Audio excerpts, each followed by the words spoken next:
Well, time now for a roundup of events at the Diana Inquest. MI6 officers gave evidence this week under complete anonymity and in a closed court.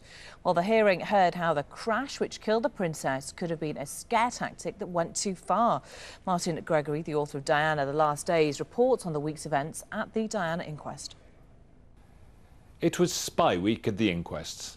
The public and media were excluded from Court 73 to allow serving and former MI6 officers to anonymously address the allegation that the service had had a hand in the deaths of Diana and Dodi.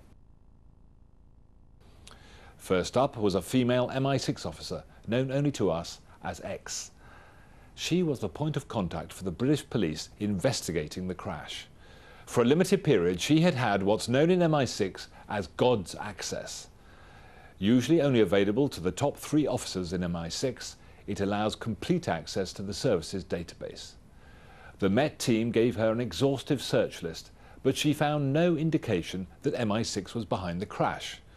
X explained that if MI6 had had any interest in Diana or Dodi, it would have shown up on the records, and they can't be altered or deleted without leaving a trail. She went on, "It's not that I'm trying to be rude in any way. There was just no interest. It's not our sort of thing." We've heard much of these inquests of an MI6 proposal to assassinate a Balkan leader in the early 90s. Proof, claims Mohammed Fayed, of a culture of killing at MI6. On Tuesday, the plan's author, Witness A, said he knew the idea ran counter to the MI6 ethos, but he feared the unnamed individual could embark on a campaign of genocide. The idea went down very badly.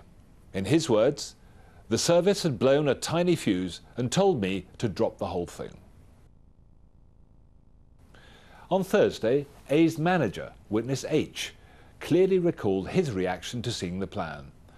"This is nonsense. This cannot happen. We just don't do this sort of thing. What on earth is Witness A up to?" That Diana and other senior royals were routinely bugged by the intelligence services is a claim we've heard again and again. So on Thursday, the former head of GCHQ, the Electronic Intelligence Agency, Sir John Adey, was called to give evidence.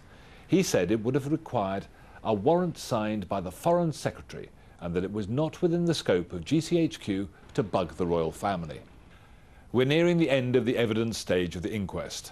At some point next month, the jury will be asked to start their deliberations on how Diana and Dodi died.